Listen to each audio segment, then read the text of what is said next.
The medical community is at odds over a rare children's disease known as PANDAS. Kids with it develop OCD-like symptoms and body tics, sometimes overnight. It can be really scary and devastating and extremely hard to diagnose.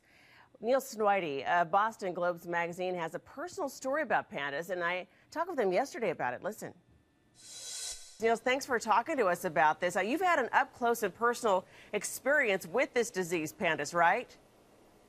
I did, Natasha, and it was interesting because I write a lot about medicine, and I knew nothing about this until it happened in my family. Now, what makes it so hard to diagnose?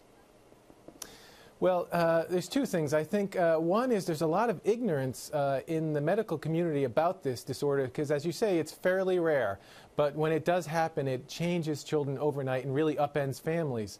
The second thing is there is this intense debate about what it is. There are many in the medical profession who think it's just part of the spectrum of other things, conventional OCD, which comes on gradually. But there are a growing number of researchers who believe that it's something completely different, and to treat children the conventional way really does them harm. Yeah, and I don't know if you want to talk about your personal situation with your family member, but describe these symptoms, because you talk about OCD-like symptoms and the kids changing just overnight before your eyes, really. Parents don't know what to do.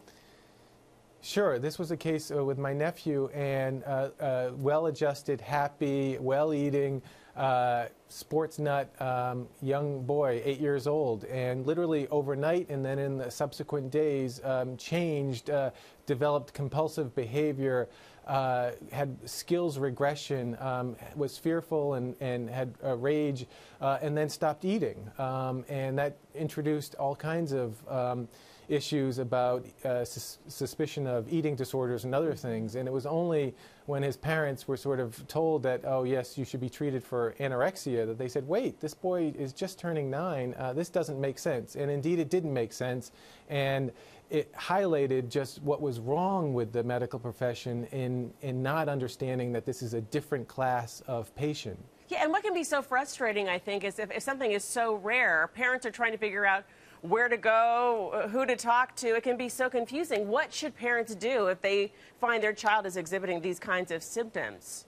And if it kind of happens out of the blue overnight, then parents need to insist that they are have the child throat cultured and have the blood test for certain antibodies, because the idea behind PANDAS, or PANS as it's sometimes called now, is that it's an infection that is causing these neuropsychiatric conditions. So the body is getting confused and trying to fight the infection, and instead attacks the brain.